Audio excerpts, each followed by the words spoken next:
Welcome everyone to my top 10 solo board games video. These are board games I've played a lot of, or have great solo systems, or just generally are really fun to play solo.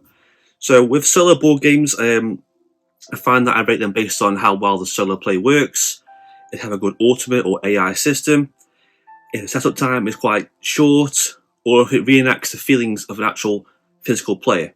So let's start our list. Starting off the list, number 10 is Terraforming Mars by Stronghold Games. This is a game for 1 to 5 players where essentially you become a corporation and have to make life on Mars habitable for humans. You do this by filling 3 parameters: water, oxygen and air. Once all 3 are met, you have one last turn, playing all your cards and abilities, and the highest score wins. This is a true resource management game where you must essentially build your resources up, then start off a new round, get more resources, play more cards, trigger more abilities and more symbols, and essentially turn your board into a resource engine board, where you may get more resources every turn. The more resources you have, more cards you can play, more things you can do. So how does this work in a solo play? In a solo play, there is no extra setup time, there's no AI. You essentially have 14 rounds to complete the objective. This may not sound too exciting, just trying to beat the clock, but having only 14 rounds to complete these 3 parameters is really hard. It's quite challenging. You can't waste time now trying to build your scores up or trying to get a high point. You've got to basically focus on doing these 3 challenges first. So it changes the strategy. It changes the way Terraforming Mars plays. Not in a bad way. You still get high scores, but now you got to be like laser focused and super keen on everything that you're going to be doing to make sure you're getting all 3 parameters high, because if you don't fall by round 14, you've lost. So why do I like this as a solo player game? This is a really great, true resource management puzzling game. You really have to monitor your resources, monitor what actions you take, and be very, very careful. You have to make sure you know what right cards to get, know which ones to draft, know which of the basic actions to use. You have to keep your eye on the board at all times. And having 14 rounds is really short. The first 5 or 6 rounds you won't do much. You'll feel like you're really struggling and you can't quite achieve anything. But you get to round 10, 11 and you'll start seeing all the cogs click into place. Everything starts to work and you think, yes, I can do this now, I can do this now. Everything's starting to get synergy, everything's starting to work together, and it does sort of work. It's also great because there's no extra setup time. There's no extra setup, there's nothing at all to use. There's no extra cards, no extra boards, nothing. You essentially set up you would as for a multiplayer game. Just put one player out. You definitely would do it as normal. You draft cards, do the same actions, use resources. Everything's the same, but you just have to beat the clock. So it makes the gameplay quite fun and quite fast. There's no extra bits, no extra things to monitor, nothing to maintain or handle. There's no auto system. It's just the game itself you're trying to beat. It also works well with expansions too. Any expansion you want to throw in there, it'll still play well. Especially the Prelude expansion. Prelude adds a new challenge where essentially you do get a slight kickstart, a boost at the start of the game. But now, instead of trying to reach all 3 parameters by turn 14, you have to reach terraforming score of 63 by turn 12. And it's very, very hard to do. But this leads on to my next point, where it makes it more fun when you play multiplayer because you've got your strategies down. You know how to get points higher, how to get the certain parameters filled quicker. So you play the game multiplayer, take the knowledge you've learned from solo into multiplayer.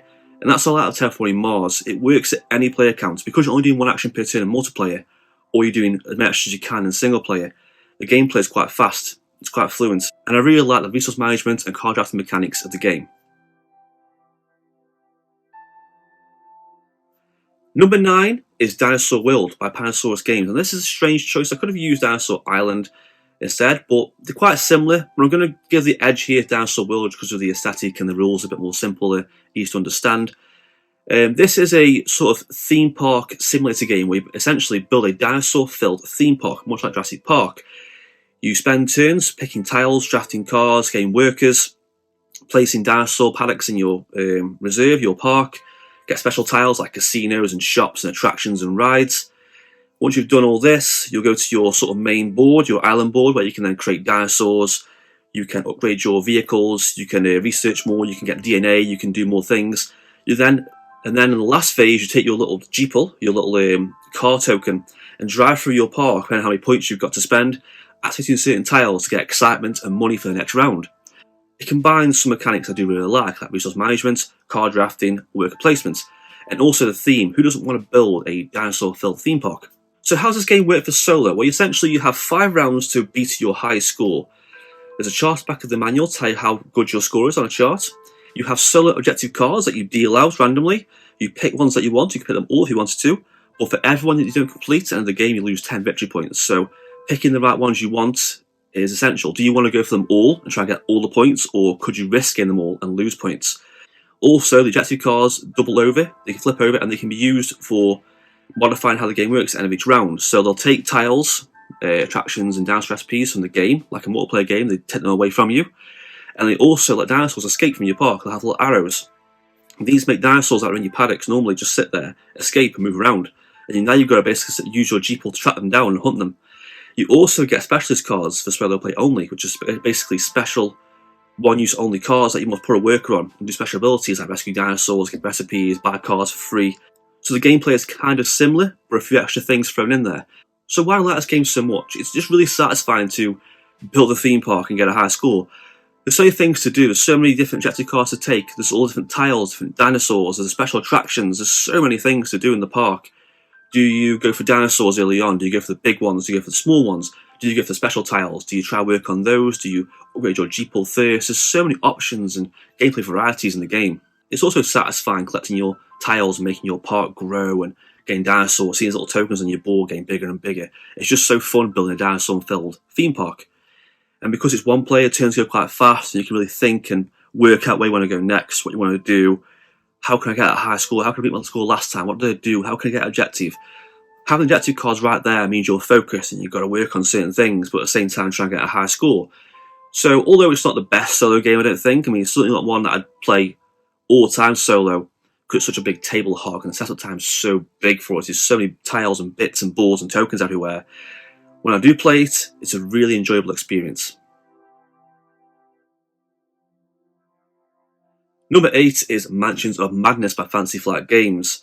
This is the classic horror game where you use an app to explore a mansion or different buildings and cities and locations, uncover secrets and puzzles and clues, solve mysteries, fight monsters, and try and save the day. This is a horror game for 1 to 5 players. So, how does the app-based horror game work well for solo?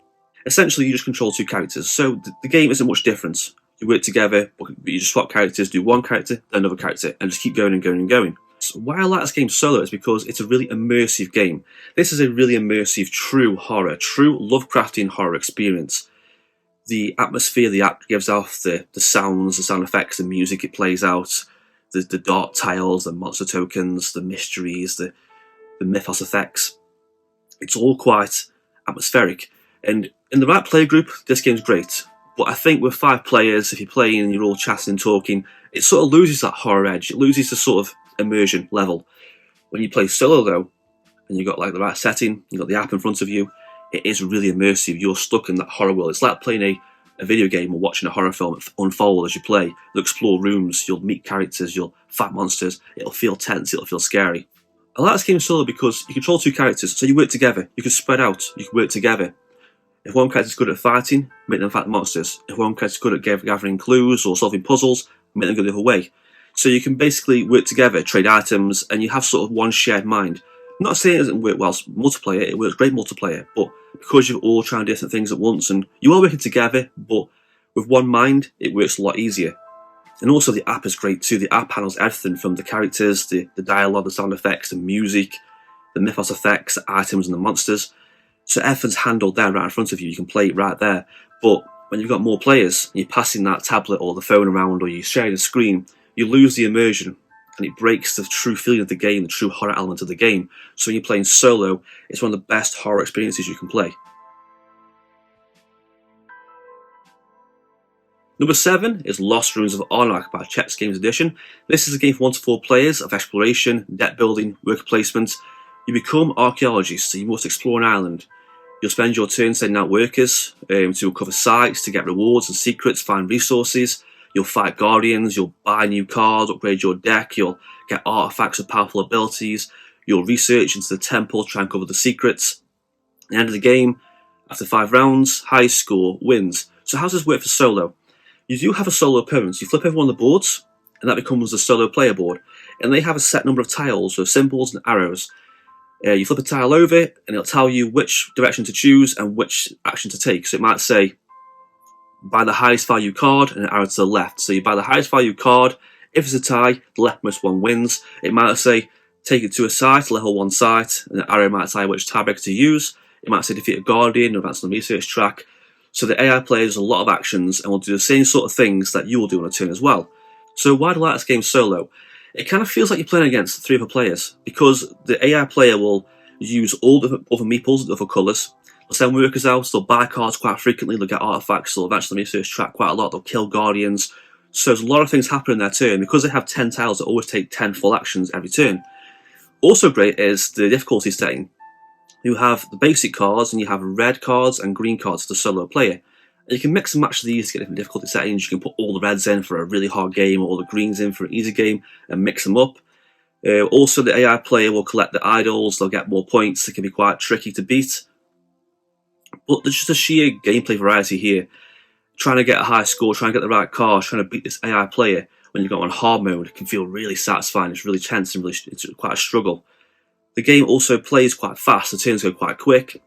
Because you have one action per turn, you'll buy something, they'll flip a tile over, and their actions are quite quick, they're quite simple, they'll just take a card. They have no resources, they'll just take a card, take an artifact, they'll advance the research track. They aren't really cancel the resources and try and see what they need to do next, or do more than one action a turn, they just do one action. So it feels like you're playing a game of 4 players, so it just simulates what it's like to play with 4 players, why I like this game so much solo. It also forces you to work on new strategies for multiplayer, new things you can do. Would you want to go for the sides? Do you want to try and maybe get Sango for the research track? Do you want to try and get some good cards in your deck? Do you want to try and get certain resources first? It does force you to use different strategies and different combinations and help you multiplayer after you play.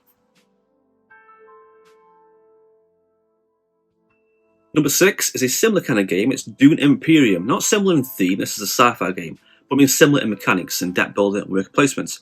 This is a game for 1 to 4 players where you essentially have to fight it out over the planet of Dune. You'll send out workers, you'll collect cards, you'll collect characters from the game, or the film, should I say.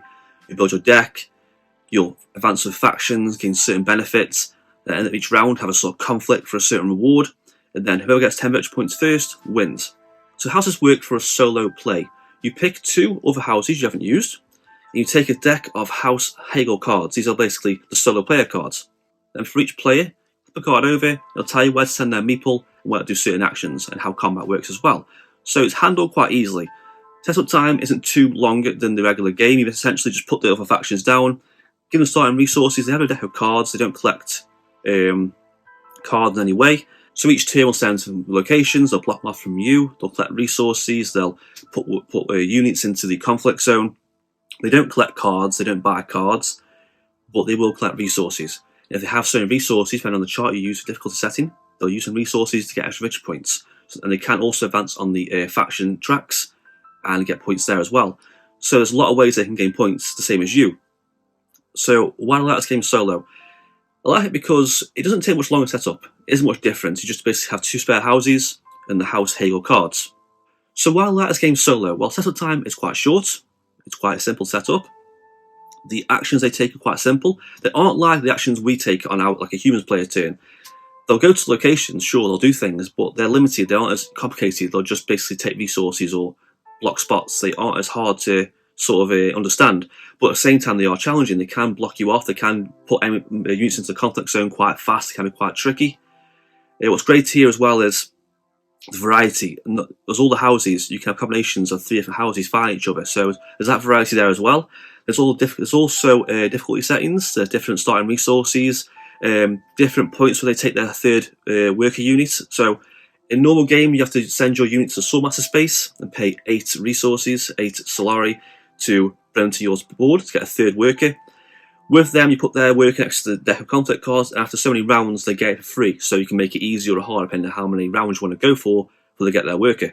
It's quite hard to do in conflict because they're quite random.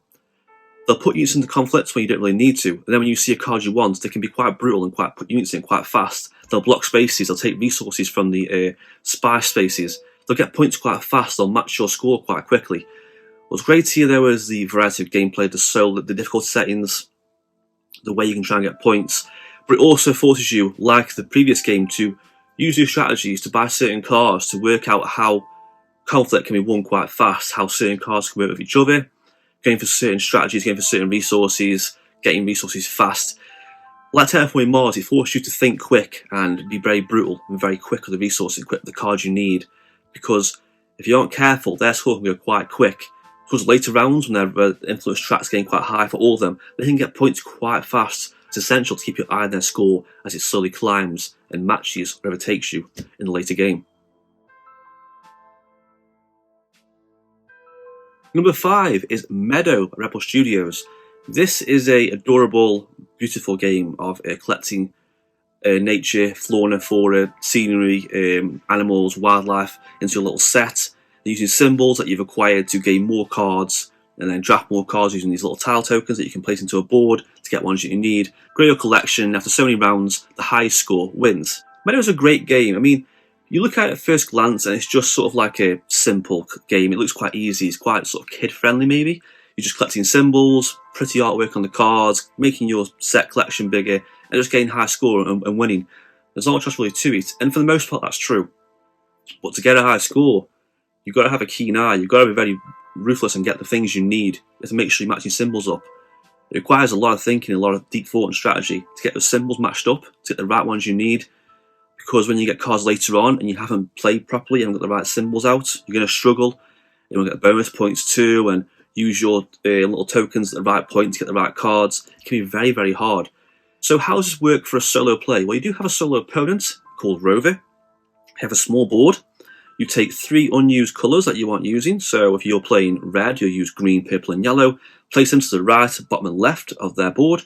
Then after their 5 starting cards that you place face up on their pile, they'll draft the tokens, flip them over of the unused colours. Use the arrow, so if the red's on the left and they get a red with a 1, they put it on the left hand side and take the first card.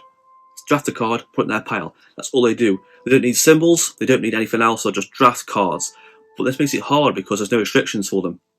They'll get cards fast, they'll just draft cards. They can even get cards you need, and it can really annoy you a little bit as well when you're trying to get certain cards, they'll take them from you. You basically just got to beat their score. There's also a chart in the booklet to see how well you did based on what score you got, if you did a high score or not. But why do I like this game? It's a really relaxing game. Not just in the artwork, but the play. You're just drafting cards. I mean, yeah, it does require you to think, and you are basically always looking, thinking, oh, I need that symbol, and they take it, you're like, oh, you got to basically look down and thought and rethink and think, what do I need? I need that can go there. I have that. Next round I'll get this. So you get that. Next round they take the card from you. And so it can really throw you off. So the solo opponents, even though it's got a cute name and it's just a cute game, it can be quite ruthless and quite brutal. Getting a high score can be quite challenging. It also forces you to make new strategies up on the fly and develop your game plan a lot better, because when I first played this game, I got a terrible score. After about the 4th or 5th game, I got better and better. My score nearly doubled. I got a lot better at the game just by playing solo. And because it's easy to set up, it's quite fast. The game itself sets up quite fast, and the solo opponent is easy to manage, easy to handle. It's basically just flip a token over, give them the cards. Next round, take them back, and keep going. After you play a card, put a token down, give them a card. It's really simple, but it makes it quite fun because their score, it can be quite challenging. Especially when you first play, it can be quite hard to beat their score. So it's a great, relaxing, puzzling set collection game. Number 4 is sticking with the sort of nature theme. This is Wingspan by Meadow Games, a classic, well-loved and high-rated board game. A set collection game where you collect birds using certain actions such as gaining resources and laying eggs and drawing cards. Birds have certain abilities that you get synergies for, trigger more abilities later on, and then the more birds you play, the better the actions become, and you'll do more actions and combinations of the birds you've used. There's also bonus cards that you can use to get more points. End of 4 rounds, the highest score wins. So how's this game play for solo? Well, you have a solo opponent in the Ultima system. Now, Meadow Games have great solo player Ultima systems in stuff like Tapestry and Red Rising and Scythe. They play really well solo. They're very well designed. So for Wingspan, the solo opponents will get a starting difficulty, easy, medium or hard. This will determine the value of their face-down cards. And they use a little round tracker card, the solo cards, of 1, 2, 3 and 4, and each card has 4 actions, and when you hit next round you flip it over and that arrow matches the new action on the card. Shuffle the deck up and draw a card over. These will make them gain eggs fast, they'll steal cards. They don't play cards to a board, they haven't got a board. They'll collect resources, they'll just collect eggs and collect cards, face up and face down. Face up ones are worth their face up value, face down ones are worth a set value depending on difficulty, so if they have 10 face down cards in easy mode, it's 30 points. I like this game solo because it's like Meadow, it's quite relaxing, it's quite a fun, challenging puzzle game, try and get a high score. Sets up the game's quite quick, you essentially just give them the deck of cards, give them a bonus card, you're ready to go pretty much. That's it. Draw a card and keep going. Turns play quite fast. Also, it can be quite brutal and quite tough because they'll take cards that you need quite frequently. A lot of times they'll basically discard all the cards in the board feed and get new ones out, so they'll really slow you down. But for the most part, they'll get a really high score because they get a big pile of cards they're left. And as you play, you're giving them more cards and more cards. And at the end of the game, you think you're doing well. You look over, they've got a huge stack of cards, and all these points, and plus the bonus cards too, so it can be quite challenging to play. It's just a really nice, relaxing strategy game, and it forces you, like other games, to make new strategies and develop your game plan for multiplayer games. You'll see these cards come up more and more, and you'll know which ones to go for and which ones work well together. You'll get a tuck strategy, you'll get an egg laying strategy down, you get a resource strategy. You'll know what cards to play. So it means when you take the game to multiplayer, you've already got an advantage. You've got a good game plan going on, and also the huge game variety. The number of birds and their abilities, there's so many, there's hundreds of birds. The bonus goals, the ultimate difficulty, the ways you can play, different tactics you can take on a turn. It's just a great set collection, relaxing puzzle game in a box. And it's one that's nice to break out every now and then because it's such a simple game to play. Number 3 is a strange one. It's Root. I know what you're thinking. Root's a game of area control and strategy and unique player faction boards and abilities and cards. A lot going on at once. But it does work well solo with the Clockwork expansion. So first of all, Root, you play as a faction based on different animals. You have the mice, the cats, the raccoons, and the birds. Each faction plays totally different to each other, totally different in every single way. How they use cards, how they advance and attack and gain victory points, and how they win, it's all different. So each one's like learning a new game. They have a huge board with spaces out and tiles and tokens. You've got to branch out, you've got to build, you've got to attack, you've got to control areas, and collect victory points. And the first one to hit 30 points wins. So how does this work solo? Well, there's a solo expansion called the Clockwork expansion, which gives you clockwork versions of each player board.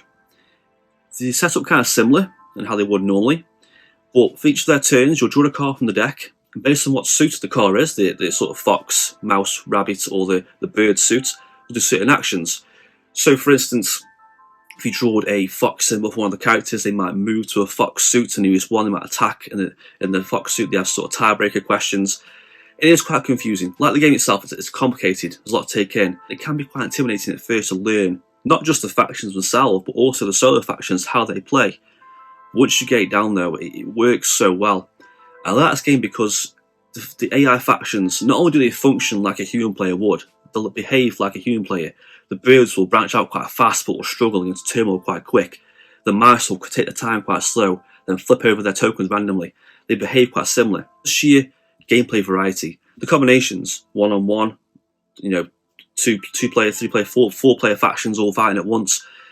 And each game feels different because of the factions and all the cards too, and the way you want to play the game, the variety of gameplay mechanics. It also helps you to learn the factions. I learned playing the factions by playing solo, so it's good there too. You've got new players who want to play. You can do 2 players against 1 AI faction if you wanted to.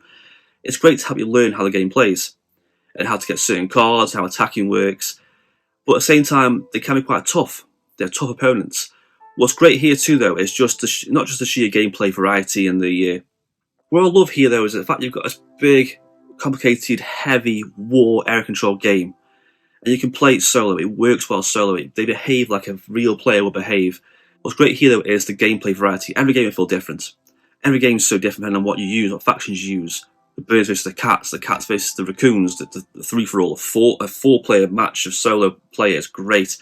And also, each faction comes with 6 additional cards. 3 difficulty cards and 3 modular cards. Difficulty cards can be used, easy, normal, hard. These will give them extra tokens, they'll make them attack stronger, they'll make them build faster or do certain things or collect points quicker. The modular settings can be combined up. You can use easy mode with a modular card, you can use hard with all 3 for a crazy, really tough match. They might do different things, like they'll spread out faster, they'll attack more frequently, they'll be stronger in battle, they'll get points quicker. So I love how you can just tweak the difficulty just to the right level you want, just the right amount you want for a different challenge, and you can gradually increase it more. Play of easy in 1 card, play of easy in 2 cards, play of medium, play medium in 1 card. Gradually turn the heat of difficulty. It's just a great game to play. Obviously it's better with more players, It's a great game with 4 or even 5 players expansions, but I do love how it works well for solo play too. Number 2 was a hard one. I'm torn between 2 and 1, they're very similar. I'm just going to have to give one the edge over the other one. This is hard. Number 2 is Spirit Island by Great Lane Games. This is such a unique game, such a great theme. You play as a spirit or a deity or a god on an island, and there are invaders coming across to try and colonize, try and build and ravage and destroy. You essentially drive them away, destroy them, spread fear, and stop them from invading your island. This is your island, you're a god, protect it at all costs. Spirits have unique player boards with growth options and abilities and unique starting cards. There's a load of major and minor powers, basically cards you can basically add to your deck and get stronger. There's also the invader board, and they'll tell you how the invaders work. Based on you can use fear cards to do certain effects. The invaders will flip over their cards, they'll spread out, they'll build, they'll ravage. So you always see where they're going to go next. You win the game by essentially generating enough fear to drive away all the opponents, all the invaders. And when you get to the last fear card, or you destroy all the buildings at a certain stage, you win the game. It works well solo because you have one objective in co-op. Just defend your island, get enough fear, and drive away the invaders. What's great about solo is the fact that there's just so much replay value in the core box. This is probably the best value game you could probably get for variety. Not only is there a ton of spirits, with tons of unique grip options and powers, there's all the cards you can buy and acquire throughout the game, major and minor, and different tactics you can use. There's the way the invaders move, there's different fear cards, there's adversaries, there's scenarios, you can combine adversary and scenarios, different gameplay elements, how the invaders will attack, how they will move, how the Han work, the island natives, how they are used. And what's great is each spirit works so differently. They aren't all the same, they aren't just basically destroy or get fear. Some will use the Han to their advantage. Some will use the sea level to their advantage. Some will get cards quicker. Some will play less cards for higher cost. Some will play more cards for low cost. Some will just use fear at a reckless level. Some will be quite defensive or offensive or quite technical or move out quite fast or stay to one area. There's so much variety in the gameplay, how the adversaries work, how scenarios work. There's so much difficulty set you can change in this. It's so unique. I mean, what's great too is the invader board with the 3 cards.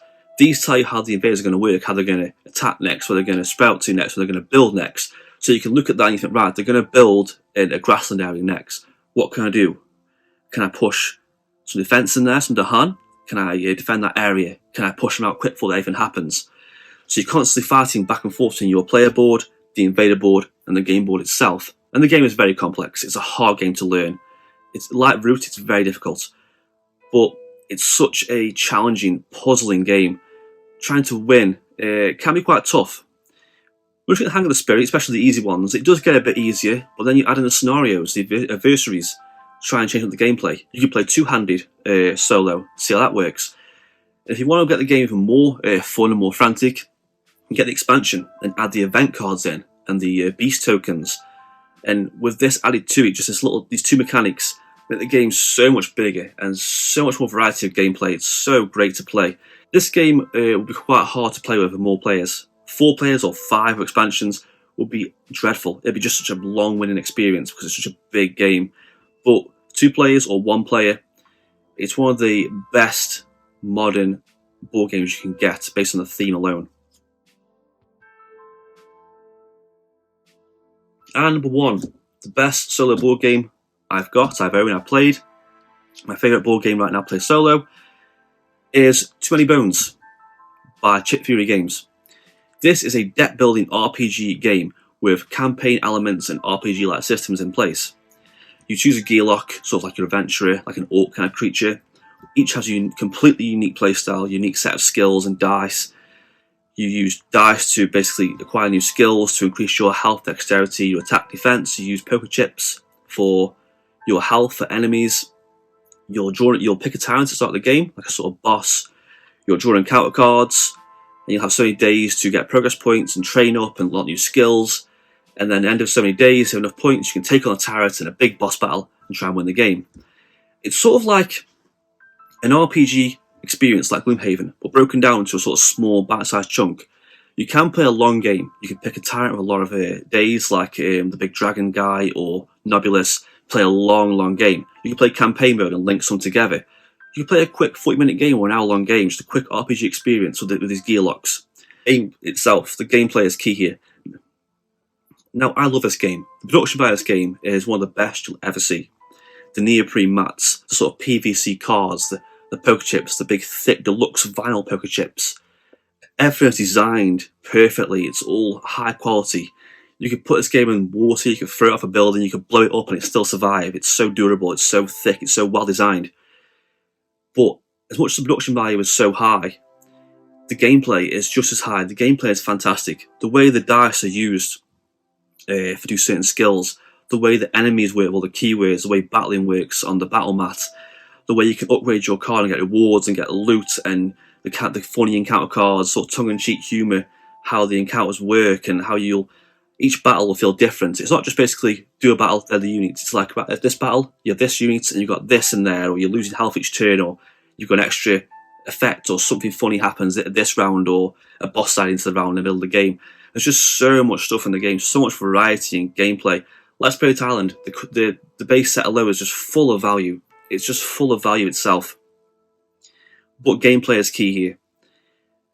It's a complex game. Let's Play Thailand is very complex. Each gear lock behaves differently. Each one requires a sheet and requires knowing what all the dice do and how the dice work. I mean, the gear locks behave differently. Some will just roll a dice and do a certain effect. Some will put dice in slots to have a constant effect. They'll have different stats. They'll all attach. Some will be stronger. Some will be better at moving around. Some will be more supportive and defensive. So you could do two-player. So you could do two-handed solo. Sorry, you could do anything in the game. There's so much variety. There's all the tyrants. There's all different enemy types. There's different encounter cards, special encounter cards. There's the loot. There's the routes you can take. Do you want to get your character? Do you want to go for this skill? Do you want to go for those skills? There's so many skills to get.